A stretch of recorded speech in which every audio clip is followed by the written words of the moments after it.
nome é Letícia, eu sou diretora do Colégio Notarial do Brasil e também oficial do Cartório do Registro Civil e Notas do Distrito do Barreiro. Gostaria de trazer para vocês algumas novidades sobre os serviços notariais de registro e esclarecer para a população algumas questões que, infelizmente, muitas pessoas desconhecem. O que são os serviços notariais e de registro?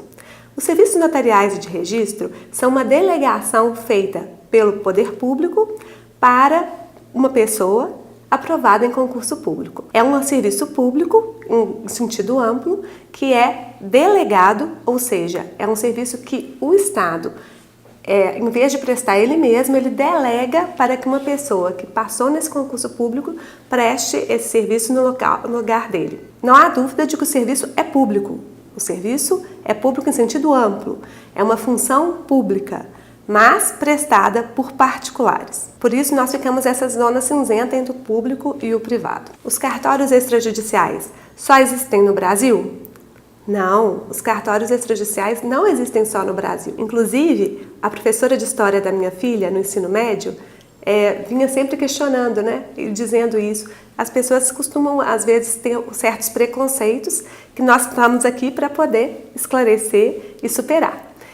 Os cartórios extrajudiciais não existem só no Brasil, eles existem em todo o mundo. A União Internacional do Notariado Latino é uma instituição que representa o notariado latino. O que é o notariado latino? O notariado latino se contrapõe ao notariado anglo-saxão.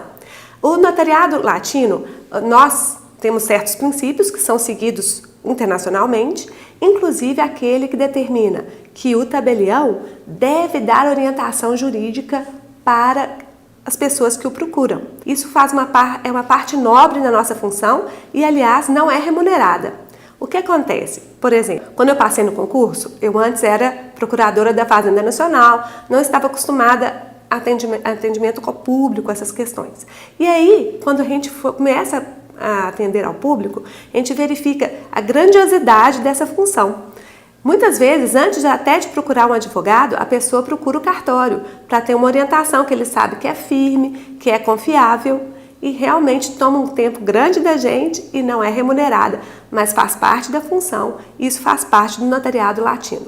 No notariado anglo-saxão, ao contrário, é vedado que a pessoa preste orientação jurídica, porque a pessoa às vezes nem é necessário que ela seja um advogado que tenha conhecimento jurídico. Ela adquire essa prestação de serviços do Estado por um tempo que pode ser determinado, fixado em lei. Por que seria melhor, então, o notariado latino? O notariado latino é o que mais cresce no mundo. Nós sabemos, até mesmo Japão, China, optaram pelo notariado latino. Por quê? Ao nós darmos orientação jurídica, ao nós assegurarmos a segurança jurídica nos atos praticados perante o tabelião, nós estamos evitando conflitos e, com isso, evita a movimentação da máquina judiciária desnecessariamente. Então, China e Japão, apesar de nada terem de latinos, optaram pelo notariado do tipo latino. Não só eles, a grande maioria dos países da Europa também optaram pelo notariado do tipo latino. E mesmo a União Soviética, quando foi dividida, né, em diversos países, esses países também optaram pelo notariado latino. A ideia é que o notariado latino proporcione essa questão moderna, que é de solucionar conflitos de forma amigável, ou então nem chegar a ter o conflito, que é melhor ainda. O desembargador Ricardo Dipp, que todos nós somos fãs dele, é lá do Tribunal de Justiça de São Paulo e gosta muito da nossa área notarial e de registro. Ele diz que é uma lástima esse preconceito que há sobre essa confusão de cartório com burocracia. É o contrário. E ele diz que isso deriva da falta de ensino nas faculdades sobre matérias notariais e registrais. Realmente isso é uma luta que nós temos que embarcar nela para ver se a gente consegue trazer o ensino do direito notarial e registral para as faculdades. Cada dia mais importante, cada dia mais próximos da população, nós precisamos disso. Os cartórios extrajudiciais são o local onde é exercida uma função pública. a gente diz que é um local, porque não se trata de uma empresa, não se trata de uma pessoa jurídica. A delegação é feita ao titular, que é aquele que passou no concurso público. Então, não se trata, ao contrário do que muitas pessoas imaginam, de uma pessoa jurídica, mesmo que a estrutura seja grande, com diversos empregados, como normalmente ocorre nos cartórios das capitais. Mas se você for, por exemplo, num distrito, num pequeno distrito, você provavelmente vai encontrar lá o oficial e mais um empregado, às vezes, né? Porque não há necessidade de ter muitos funcionários. Então, mas não tem dúvida, mesmo nos cartórios grandes, a delegação é entregue para a pessoa física. E a pessoa física é que vai pagar os tributos, é tudo na pessoa física. Não se confunde com pessoa jurídica. Vêm sendo realizados concursos públicos a cada 6 meses e isso deve ocorrer em todos os estados da federação. Alguns começaram há pouco tempo, por exemplo, a Bahia. Na Bahia, tivemos o primeiro concurso público encerrado recentemente. Mas a ideia prevista na Constituição é de que 6 em 6 meses haja concurso para prover as vagas nos serviços notariais e de registro. Isso é um incentivo e a adoção realmente da meritocracia, que ainda atualmente é o melhor sistema que vem sendo adotado nas democracias para garantir o acesso de qualquer pessoa a um cargo público. No nosso caso, não se trata de cargo público, mas sem dúvida é uma função pública. Outra questão muito importante: o Estado não gasta nada com serviços notariais e de registro. Ao contrário, ele recebe valores consistentes na taxa de fiscalização judiciária. Vamos entender o que é isso então? Olha só, toda vez que você vai no cartório, dá uma olhadinha no recibo. O recibo vai vir assim: emolumentos X, taxa de fiscalização judiciária Y. E pode ainda haver outros valores, como por exemplo aqui em Minas nós temos o Recomp. O Recomp é um fundo de ressarcimento de atos gratuitos para que, de uma forma solidária, todos os serviços notariais de registro possam sustentar o registro civil das pessoas naturais, que infelizmente, na atualidade, ele pratica a maioria dos atos de forma gratuita. Essa realidade, se Deus quiser, vai mudar em breve, porque estamos para aprovar a medida provisória 776, com algumas alterações que a gente espera que possam trazer sustentabilidade para o registro civil das pessoas naturais. Mas o que a gente queria deixar claro: o Estado nada gasta com os serviços notariais de registro. Quando nós somos aprovados em concurso, o que a gente recebe? A gente recebe uma folhinha, que é a delegação. Claro que a delegação não é a folhinha, mas ela está consubstanciada nessa folhinha. E mais nada. A orientação, a gente normalmente, pelas associações, nós recebemos essa orientação, mas não recebemos do Estado. Nós recebemos das associações também orientação sobre seguros, sobre contratação de funcionários, porque tudo feito pelo titular, ok? Então nós contratamos os funcionários, nós escolhemos o ponto, nós contratamos empresas terceirizadas para poder nos suprir com tecnologia, então máquinas, equipamentos, tudo isso é a pessoa do titular que tem esses custos e os investimentos são todos feitos pelo titular, ok? Por isso é muito diferente a situação de um funcionário público. Eu mesma fui funcionária pública antes e eu recebia, né, dentro do teto, mas aquele valor que eu recebia era só meu. Eu não tinha que investir no meu serviço. O serviço estava montado, eu chegava lá, trabalhava e ó, tchau e bênção, né? Ia para casa. Lá no cartório é ao contrário. Eu tenho que me preocupar tanto com o que vai sobrar para mim, porque eu também tenho que viver, mas eu tenho que me preocupar em pagar os funcionários, todos os salários, né? Tenho que me preocupar com investimentos. Tudo isso é feito pelo titular sem custo nenhum para o Estado. E também o Estado não terá custo na aposentadoria dos titulares, se eles aposentarem, lembrando que se aposentar perde a delegação, e não terá um custo também com a aposentadoria dos funcionários, né, dos empregados desse titular, que são todos regidos desde a Constituição de 88 pelo regime seletista, ou seja, pagam contribuição para o Instituto Nacional de Seguridade Social, o INSS, e não pelo Tesouro. O extrajudicial, ele diminui o custo do Brasil, ok? Por quê? Porque evita a movimentação da máquina judiciária para questões que podem ser resolvidas amigavelmente no próprio cartório e, além disso, até incentiva que as pessoas cheguem a um acordo. Por exemplo, para poder fazer inventários e divórcios em cartório, é necessário que as partes estejam de acordo. E é tão mais ágil e tão mais eficiente essa prestação de serviços nesse caso, que muitas pessoas esforçam-se por chegar num acordo para evitar ter que levar a demanda para o Poder Judiciário. Nós recolhemos a taxa de fiscalização judiciária, nós recolhemos aquele valor que aqui em Minas é de 5,66% para sustentar o fundo Recomp dos ressarcimentos de atos gratuitos do Registro Civil das Pessoas Naturais. Recolhemos o imposto de renda na pessoa física, que é 27,5%, e o ISSQN, que infelizmente nós perdemos a demanda, né, há alguns anos já, em 2007, e desde então nós temos que pagar o imposto sobre serviços. Esse imposto sobre serviços é pago de acordo com a alíquota municipal de cada município. Aqui em Belo Horizonte é de 5%. Uma coisa muito importante é que precisamos investir em novos serviços tanto para os cartórios de notas quanto para os cartórios de registros. Por quê? Porque juntos, somados, nós temos uma enorme capilaridade. Não existe órgão nenhum público no Brasil com maior capilaridade do que os serviços notariais e de registro. Em Minas Gerais, há mais ou menos 3.000 cartórios. Desses 3.000 cartórios, mais ou menos metade se trata de registro civil das pessoas naturais. E desses registros civis das pessoas naturais, infelizmente, na atualidade, nós vamos mudar isso, mas 750 recebem renda mínima, ou seja, não conseguem se sustentar com os serviços que eles mesmos praticam.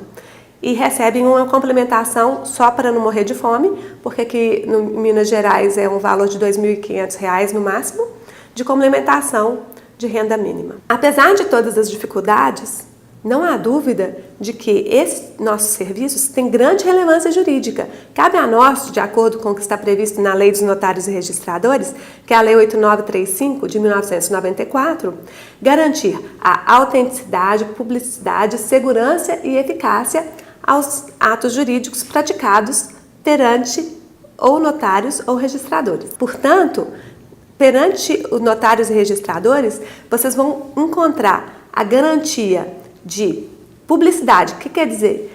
O ato será praticado e será dada publicidade, que pode ser tanto por meio de certidões, quanto por meio de publicações em editais, que a gente fala em publicidade ativa e publicidade passiva. Então, essa publicidade é garantida pelos serviços, de acordo com o que está previsto em lei. Além disso, nós reduzimos o custo do Brasil. Além disso, pagamos impostos e não oneramos o Estado e evitamos a movimentação desnecessária da máquina judiciária. Sobre a conservação de documentos, é importante lembrar que nós conseguimos a sua fácil reprodução. Meu marido, outro dia, foi procurar o diploma dele, ele formado em engenharia, e não achou. Se ele tivesse registrado esse diploma no cartório de títulos e documentos, era só ir lá e pedir uma segunda via. Então, vamos começar a guardar os documentos essenciais e que a gente não pode perder nos cartórios de títulos e documentos. Vale muito a pena. Eu coordeno o INDIC, que é o Instituto Nacional de Direito e Cultura, e no INDIC todos os diplomas são registrados no cartório de títulos e documentos, exatamente para facilitar a obtenção de segundas vias. Isso facilita tanto para a coordenação do curso quanto para os alunos, que não precisam ficar desesperados se não acharem aquele diploma em papel. Na UFMG, demora muito para conseguir uma segunda via. Se você perder o seu diploma, vai demorar uns 6 meses, mais ou menos, para conseguir outro. Vamos falar agora um pouco mais pausadamente sobre o tabelionato de notas, porque afinal esse vídeo está sendo gravado para o Colégio Notarial do Brasil. Vamos lá. Uma grande revolução que aconteceu no tabelionato de notas ocorreu com a Lei 11.441 de 2007. Nós dizemos que essa Lei 11.441 foi a mais importante no que tange à desjudicialização, que hoje está sendo reconhecida já como extrajudicialização. Qual que é a diferença? Desjudicializar é tirar do judiciário e trazer para os serviços notariais de registro. Extrajudicializar pode ser criar novos serviços para os serviços notariais e de registro. Então, agora a gente está falando mais em extrajudicialização do que em desjudicialização. Então, veio a Lei 11.441, que possibilitou a lavratura em cartório de divórcios e de inventários. Além disso, de separações também, que, de acordo com o CNJ, ainda podem ser lavradas. Apesar de que, depois da Emenda Constitucional 66, eu não lavrei mais nenhuma. Realmente, hoje em dia, é raro se ouvir falar em separação, mas ainda existe no nosso ordenamento jurídico a possibilidade. A Resolução 35 do CNJ veio regulamentar a Lei 11.441 e uniformizou nacionalmente certas questões, porque a lei é muito pequenininha e não tinha descido a detalhes. No novo CPC, continuou da mesma forma que havia sido previsto na Lei 11.441 e realmente não desceu a detalhes, valendo ainda o que está na Resolução 35 do CNJ. Desde 2007, houve um grande avanço. Nós conseguimos tirar do judiciário uma carga muito relevante de serviços. Pense que mais de 1 milhão de atos foram praticados entre divórcios, inventários, separações, desde 2007. E isso vai aumentar ainda mais, porque a tendência é a população buscar por esse serviço que é, como eu disse, mais célere e garante a segurança jurídica da mesma forma. Vamos lembrar, gente, que isso acontece porque o rito previsto no Poder Judiciário é um rito para quando há lide, quando há conflito. Não havendo conflito, não faz sentido realmente aquela quantidade de citações, intimações, publicações em jornal. Como funciona no cartório? Por que é mais rápido? Nós recebemos toda a documentação, analisamos toda a documentação e aí geramos um ato, que é a escritura pública, e que posteriormente é levada a registro, se for o caso de registro de imóveis, né? E pode ser apresentado em bancos e tudo mais, sem necessidade de qualquer intervenção judicial. Então, não é necessário homologação, nem participação do Ministério Público, a escritura vale por si e tem força perante todas as instituições do Brasil.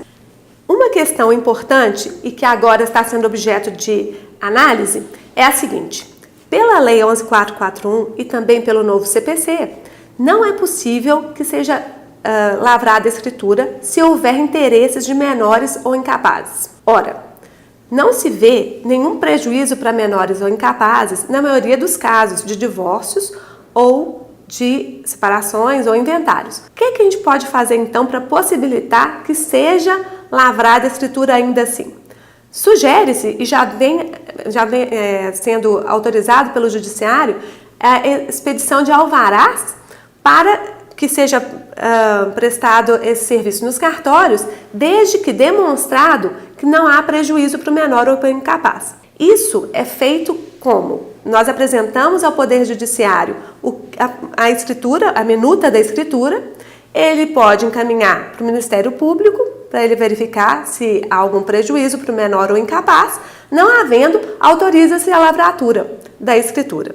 Essa questão de menor ou incapaz ainda está bem no início. Já no caso de testamentos, a questão já está mais avançada. Em São Paulo, inclusive, já existe uma norma da Corregedoria autorizando. Também aqui em Minas, no nosso Código de Normas, autoriza-se que, mediante ordem judicial, seja feita escritura, no caso, mesmo havendo testamento. Ou seja, como se faz? O juiz recebe o testamento, analisa as disposições, verifica se elas estão observando a lei. Se estiverem ok, ele autoriza, ele dá um alvará para que seja feita em cartório a partilha. Então, a questão do testamento vai ser sempre objeto de análise judicial, mas a partilha pode ser feita extrajudicialmente. Isso, tanto em São Paulo como em Minas, já tem sido autorizado pelos juízes com base em uma previsão da Corregedoria. No nosso caso, a previsão está no nosso Código de Normas, ok? Uma mudança do novo Código de Processo Civil que talvez nem todos tenham atentado para ela. É o seguinte: para poder fazer a escritura de dissolução de união estável, é obrigatória a presença do advogado. Vamos entender isso melhor? A união estável é um estado de fato, ao qual o direito dá consequências jurídicas. Então, para poder existir uma união estável, não é obrigatória uma escritura pública. Mas, no caso de ser dissolvida a união, para que ela seja dissolvida por meio de escritura pública, vai ser necessária a presença de um advogado que vai orientar as partes sobre as consequências jurídicas dessa dissolução e tratar também de partilha de bens, se for o caso, e até de pensão alimentícia, etc. As regras que valem para o divórcio valem também para a união estável.